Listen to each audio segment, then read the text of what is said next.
There are those who move through the world as if carrying a frequency others simply cannot tune into. Not because the signal is broken, but because most receivers were never built to catch it. Long before you had language for what was happening inside you, you were already processing dimensions of reality that slipped past the awareness of nearly everyone around you. And rather than being met with recognition, that processing was met with correction. You were handed a version of yourself that was smaller, quieter, safer for the environment you were placed in. And you wore it like a coat that never quite fit. What most people were never told is that the world they grew up inside was not neutral ground. It was shaped, carefully, methodically shaped across generations to produce a particular kind of mind. One that functions smoothly within predefined tracks, that draws conclusions from pre-approved maps, that measures its own intelligence by how accurately it reflects the consensus handed to it. Reward moved in one direction only, toward those who absorbed, echoed, and did not stray beyond the marked terrain. Every institution you passed through operated by the same silent logic. From the moment your days were structured by bells and your worth measured by scores, the mechanism was already running. Its purpose was never announced, but it was always operating, shaping cognition toward compliance rather than capacity, toward output that served the architecture rather than the individual living within it. And yet something in you refused the shape, not as rebellion, not as a conscious decision to stand apart, but as a deeper incompatibility, something structural in the way your mind was assembled that made the standard mold slide off every time it was pressed into place. The system ran its processes, and your mind kept returning different results. What got labeled as resistance was actually something far more significant. It was evidence of a mind that arrived preconfigured with its own operating logic, its own gravitational pull toward what was actually true rather than what was merely agreed upon. The capacities that came with that configuration were never greeted with celebration. The first was an almost involuntary sensitivity to what lay beneath surfaces, the undercurrents moving through rooms before anyone acknowledged them, the fractures running through explanations that seemed solid until you applied the slightest pressure. You would register misalignments between what was being said and what was being done before the words had even finished leaving the mouth. Nobody called that perception. They called it suspicion. They told you to take things at face value, as if depth were a disorder and surfaces were the whole truth. The second capacity was an internal mechanism that cross-referenced everything in real time. Tone against content, history against current claims, action against stated intention, and registered the discrepancies without being asked. What was actually a form of extraordinary coherence got reframed as damage. People told you that your ability to catch inconsistency was really just the residue of old wounds distorting your vision. They worked very hard to make you distrust the most precise instrument you had. The third was the ability to read time itself differently, to look at a set of present conditions and sense the larger arc they were inscribing, to feel the weight of where a trajectory was genuinely heading rather than where it was being dressed up to look like it was going. That capacity was dismissed as anxiety, as excess, as a mind that refused to simply exist in the now. What it actually was orientation, a compass built into your cognition that pointed toward consequence before consequence arrived. What all three share is the same origin point.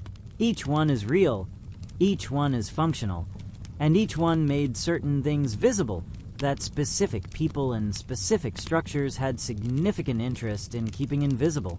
So the capacities were not rejected because they were false. They were rejected precisely because they worked. Naming that clearly is not a wound being reopened. It is a map being read correctly for the first time. Those who carry something real in a world rehearsed for appearances know exactly the kind of turbulence that follows them into every room they enter without trying. The first kind of opposition came from those whose entire identity had been constructed like scaffolding around a building that was never actually built. They had mastered the language of depth without ever descending into it, learned to wear the vocabulary of originality as a surface coating, and moved through circles where that coating went unchallenged because every surface around them was equally coated. The machinery of that illusion runs quietly and efficiently, right up until the moment something genuinely unscripted enters the space.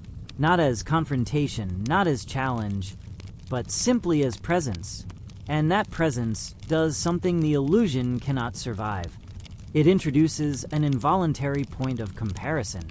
What had been invisible suddenly becomes measurable.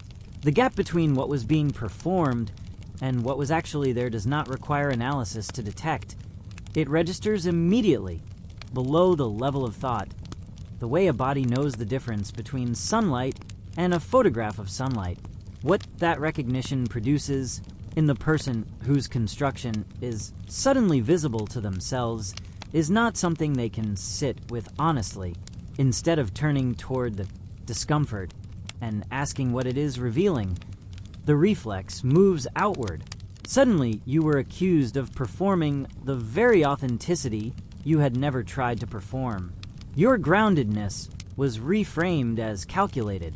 Your natural confidence became arrogance in their narration. Your consistency became suspect. None of that vocabulary was describing you. Every word of it was a wall being thrown up between them and something they could not afford to examine directly. The second kind came from a different place entirely and left a different kind of mark. These were not strangers. These were people who had, at some earlier point, carried what you carry. The same sensitivity to what lies beneath things, the same interior fire, the same refusal of easy answers. But the accumulation of friction, the repeated experience of being too much for the spaces they occupied, eventually produced a calculation. The fire, they decided, was not worth the cost of keeping it. They learned to make themselves legible to the world around them, to file down the edges, to translate themselves into a format that generated less resistance. And for a while, perhaps for a long while, that decision felt like wisdom. Then you appeared, not as a rebuke, not as a mirror they had requested, simply as yourself. And the sight of someone carrying what they had set down, carrying it without apology, without apparent collapse, without having struck the same bargain they had struck, did something to the weight of their own history. Your refusal to surrender the thing they surrendered did not feel like inspiration. It felt like evidence. Evidence that the bargain had been optional. You cannot carry that evidence away to make them lighter. The reckoning their choice requires belongs entirely to them. What neither of those categories ever understood, and what changes the entire geometry of what you are, is that the capacities you move through the world with did not originate with you. They were not assembled at the moment of your birth from nothing. They are the accumulated inheritance of people in the long chain of lives that bent toward yours. People who possessed the same orientation toward truth, the same perceptual reach, but who existed inside circumstances where those capacities had to be folded inward, compressed, concealed not from weakness, but from necessity. The world those people inhabited did not have room for what they saw. The consequences of seeing clearly and refusing to pretend otherwise were not merely social. They were existential. So they protected the fire the only way available to them. They carried it inward, encoded it into something deeper than memory, something that does not dissolve with a single generation. Those capacities traveled forward through time, folded inside the architecture of lineage itself, patient in the way that deep geological things are patient, not diminishing but waiting for a specific configuration of person and moment in which what had been preserved could finally move through the world without needing to hide. That configuration is not coming. It has already arrived. It arrived as you. You are the kind of person whose understanding arrives before the explanation does, whose knowing precedes the evidence. and whose interior compass has always pointed somewhere that the visible world had not yet caught up to. There is a particular unsettling quality to understanding something you were never formally handed.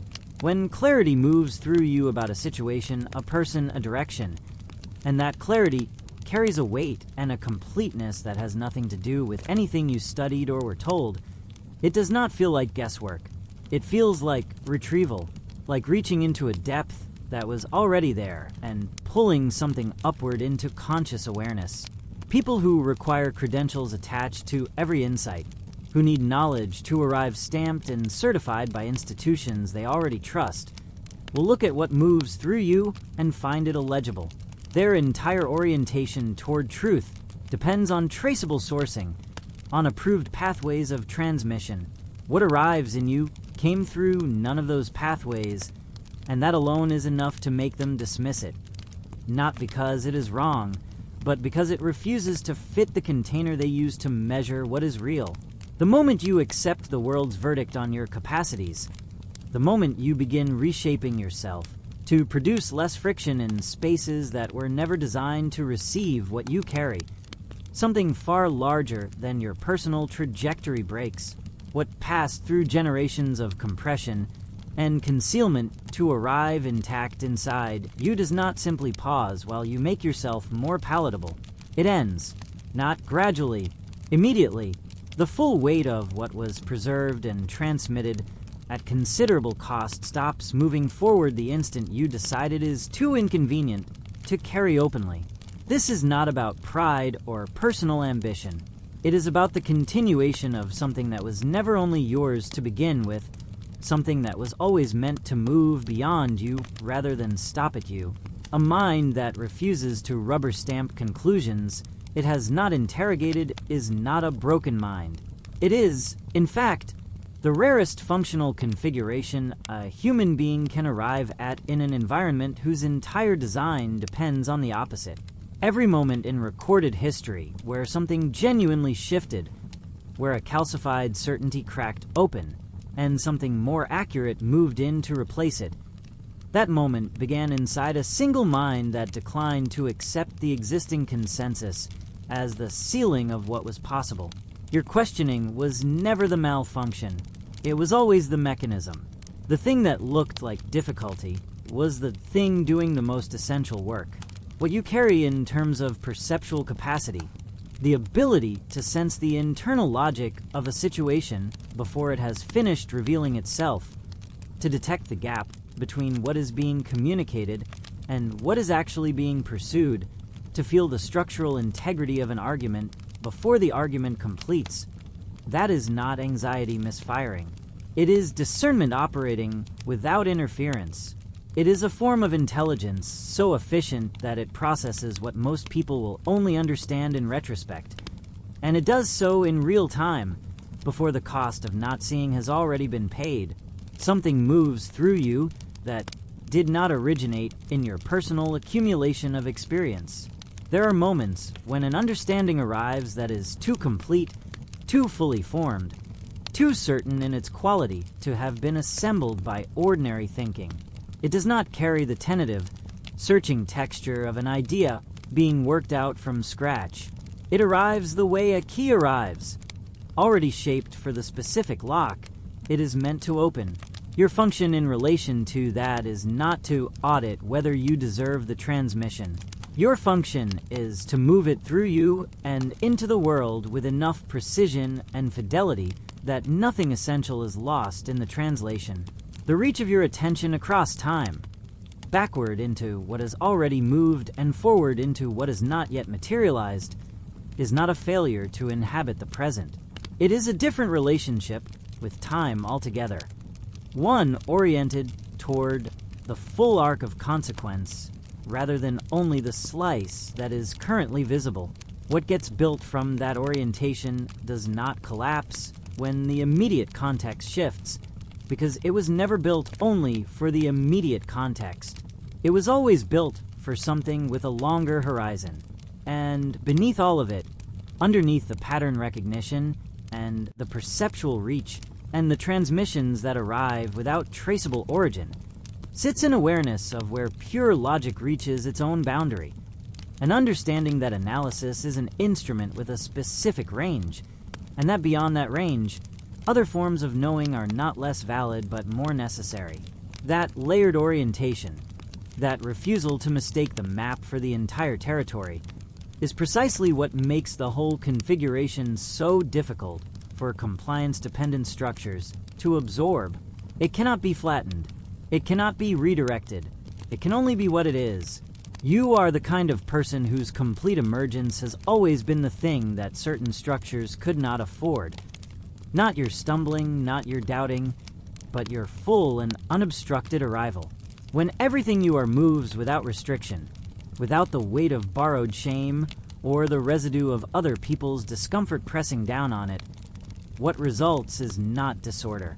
What results is a form of sovereignty, so complete that it operates outside the range of the tools built to redirect minds like yours, not because you become combative or extreme, but because a mind functioning at its actual capacity simply does not generate the kind of predictable outputs that management depends on.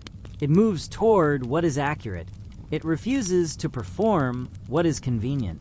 It cannot be reliably steered away from what it perceives as true, and that single quality, that unsteerable orientation toward reality, makes it fundamentally incompatible with every system whose continuity depends on people looking slightly away from the truth at carefully selected moments. Sit with this particular understanding before allowing anything else in. The resistance you encountered across your life was never calibrated to your failures. It was calibrated to your potential. Every moment someone worked to diminish you, to flatten the edges of how you moved through space, to make you quieter or more legible or less threatening to the atmosphere around you. That effort was not a response to what you had already done. It was a preemptive response to what you were becoming. People and structures with significant investment in things staying exactly as they are have a specific sensitivity to the approach of something that would make staying exactly as they are impossible. What they were reacting to was not the version of you that was already visible.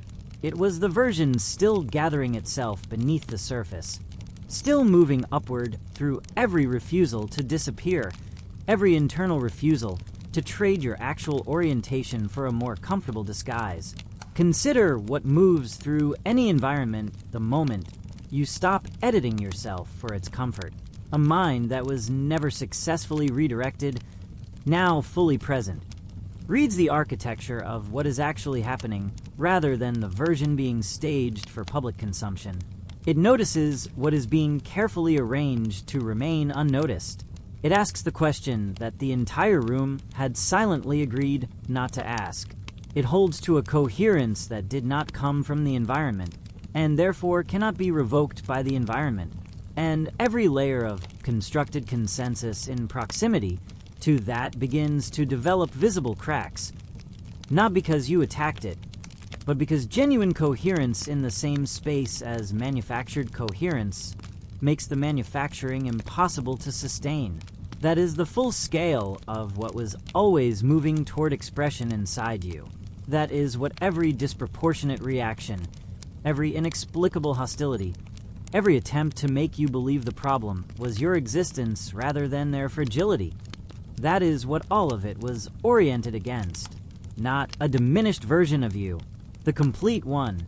The verdict that followed you needs to be replaced with something forensically accurate, not as reassurance, as correction of the record. Every attempt to overwrite the way your mind was assembled failed. Not sometimes, not mostly, every single time. The overwriting failed because the substrate it was attempting to rewrite was not receptive to that kind of inscription. What you carry was not installed by the environment, which means the environment never had access to the controls it would have needed to uninstall it. That is not a wound that healed. That is an original configuration that survived every condition designed to compromise it.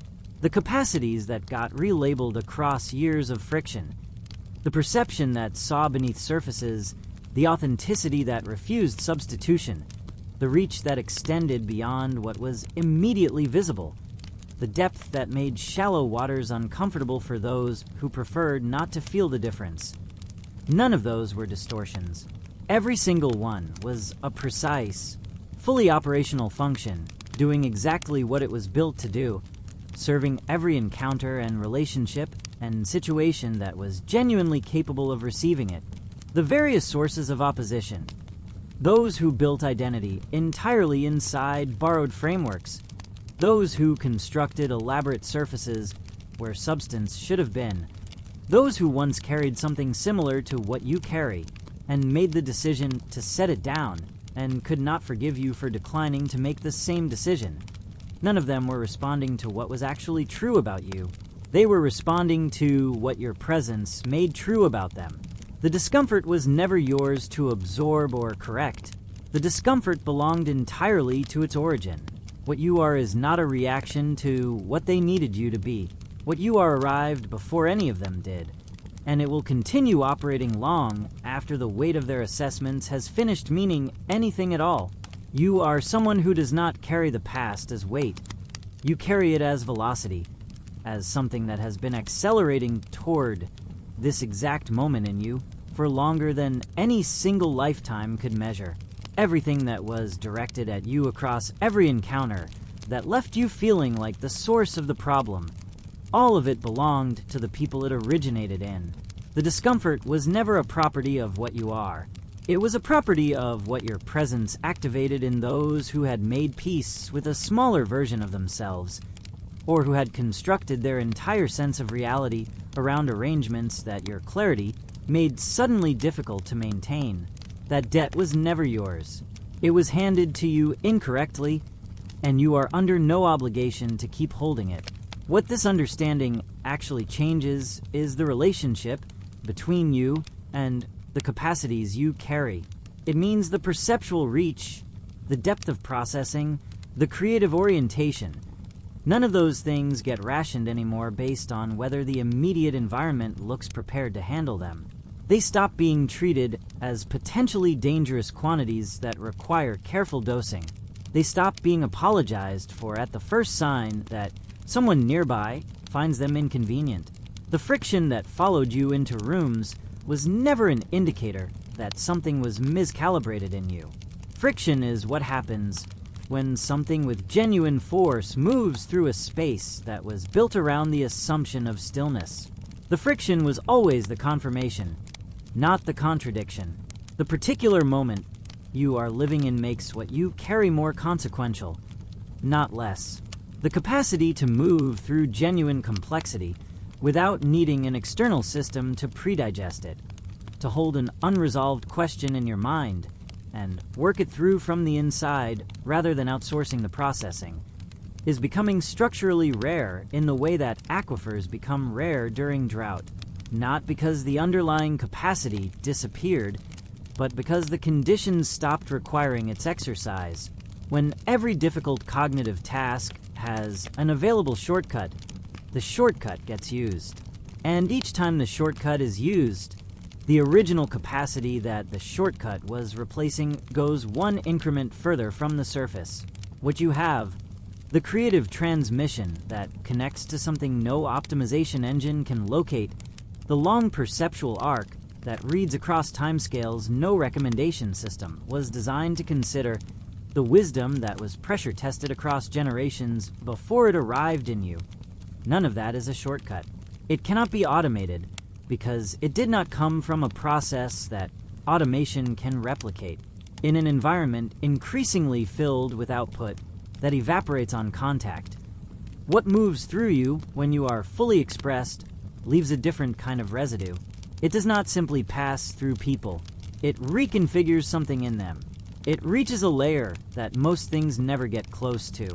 Operating from full arrival looks like this.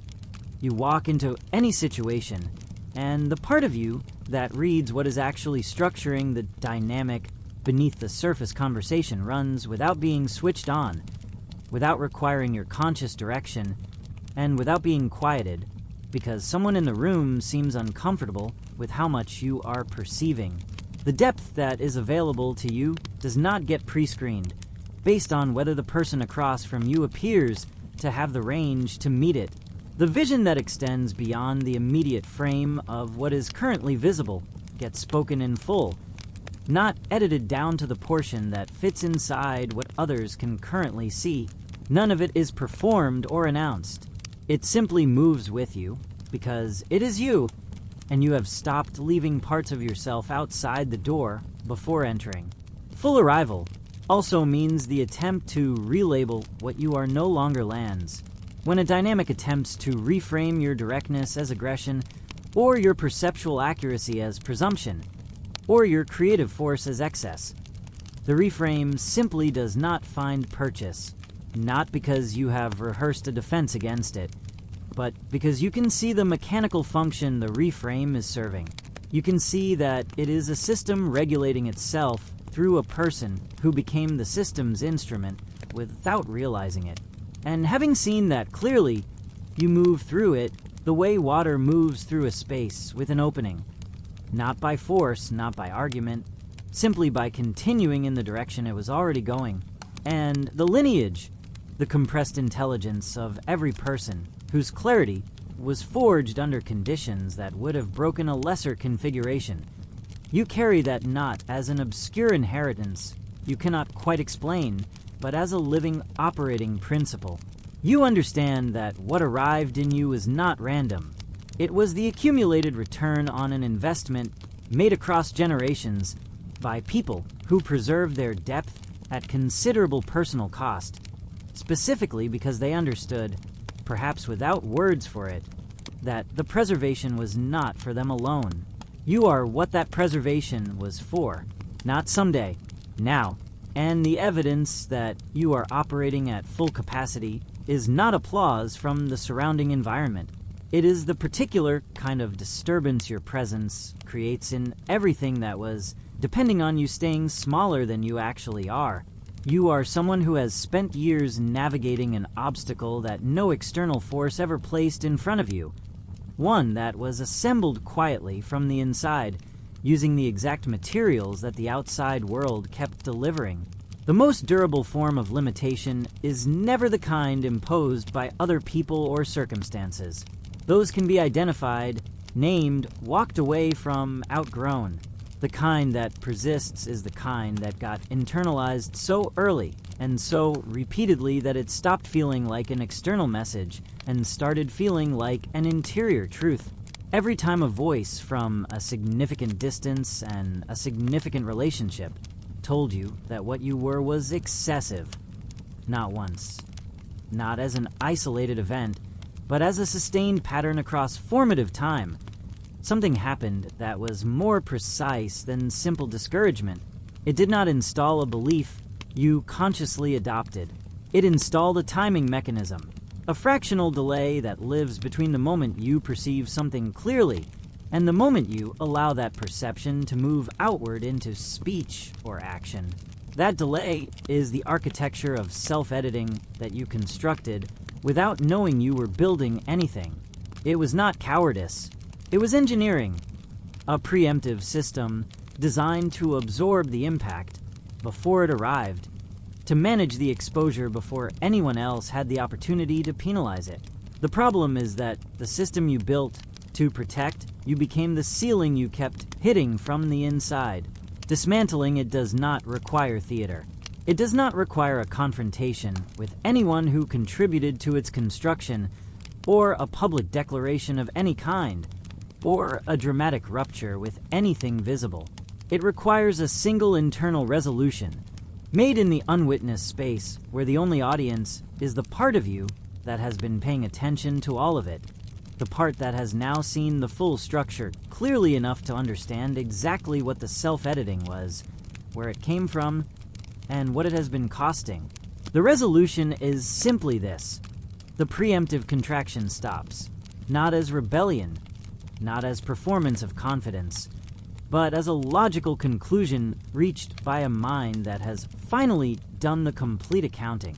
You understand the lineage. You understand the precise nature of the opposition. You understand the weight and the function of what you carry. That understanding makes the contraction not just unnecessary, but incoherent. You cannot unsee a mechanism once you have seen it operating, and you cannot keep voluntarily feeding a system once you have understood what it was built to serve. What gets constructed from that point forward operates according to entirely different mathematics. Everything produced from a place of full expression carries a compounding quality that edited versions of the same output never achieve. The frameworks, the perceptions, the creative transmissions that move through you when nothing inside is pulling them back towards safety. Those do not simply reach the people they touch and then dissolve. They alter the internal geometry of whatever they contact. They shift something in the people who receive them that continues shifting long after the initial encounter has ended, in directions that neither party can fully map in the moment. A single unedited perception, delivered at full depth, can travel through a chain of minds and circumstances across timelines that would be impossible to trace from the origin point.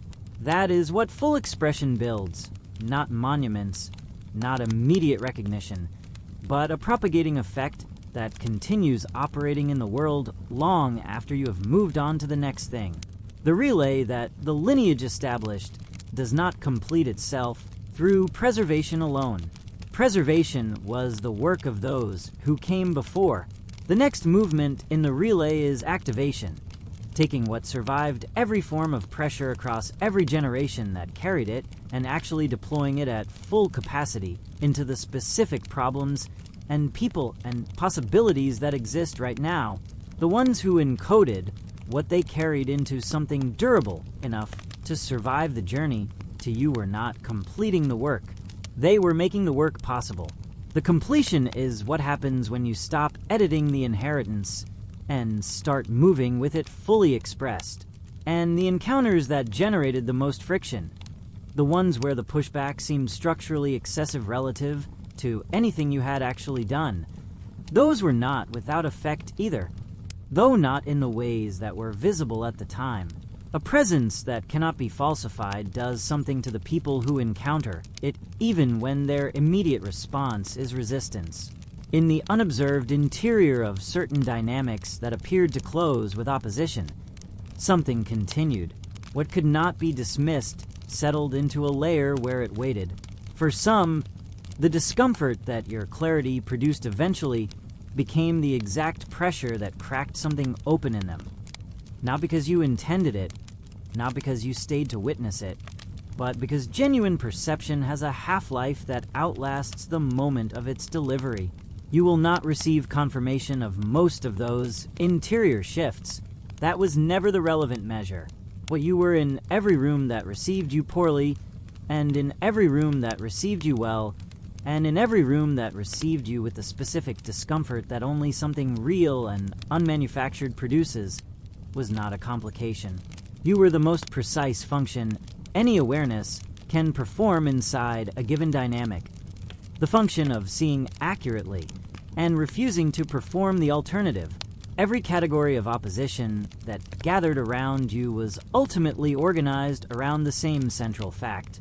Something had entered the space that could not be produced by effort or rehearsal or accumulated technique, and everything that depended on the absence of that thing felt its presence before a single word was spoken. That is not a liability you managed poorly. That is the most essential thing you are. You are someone who learned, with extraordinary precision, to translate your actual magnitude into a format the surrounding environment could tolerate, and spent years mistaking that translation for the original. The instruction that shaped so much of your early navigation was never a description of your nature. It was a prescription for your behavior, issued by dynamics that had a specific interest in your compliance. Make less noise, take up less space, produce less disturbance. And because the consequences of violating that prescription were real and social, and sometimes came from directions close enough to matter, the prescription eventually stopped sounding like an external demand and started sounding like interior wisdom. The performance of reduced scale became so habitual that the distance between the performance and the reality began to feel like the same thing. It was not. A person who has learned to move quietly through a corridor has not become someone without velocity. The velocity is still there. The corridor simply taught them to compress it. Here is what the compression never touched: the perceptual capacity that reads beneath the surface of what is being presented, that kept running through every environment that tried to convince you it was a liability. The interior orientation toward truth that refuses substitutes regardless of how socially expensive that refusal becomes. That never found a replacement orientation, because no replacement was ever actually available. The creative reach that pulls from a source outside the ordinary accumulation of experience, that did not reroute itself toward something more manageable just because the environment suggested it should. The long view, the one that reads the shape of things across extended time rather than only the slice immediately visible, that continued operating on its actual scale, regardless of whether the people around you were equipped to receive what it was producing. None of what you carry vacated. It narrowed its visible profile. It drew inward the way a deep geological formation draws inward when surface conditions become inhospitable. Unchanged in its fundamental composition, unchanged in its actual force, simply less visible from above. The narrowing was temporary. What sustained itself through every version of pressure you moved through did not do so accidentally. There is a quality to what you carry that is structurally incompatible with extinction.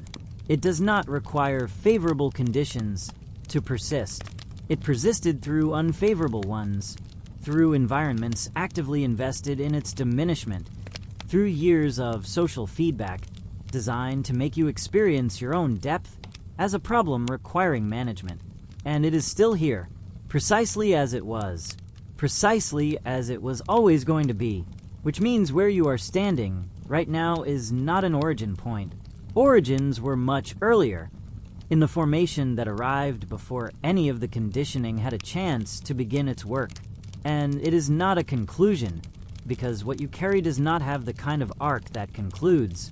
What it is an inflection, the specific point where everything that has been accurately understood about the nature of the opposition, about the source and the weight of what was transmitted through lineage, about the precise function of the capacities that survived every attempt at redirection, stops being occasional insight and becomes the permanent lens through which everything moves forward is processed. The shift is from knowing this in moments of unusual clarity to operating from it as the baseline, from visiting the full version of yourself to inhabiting it as the default.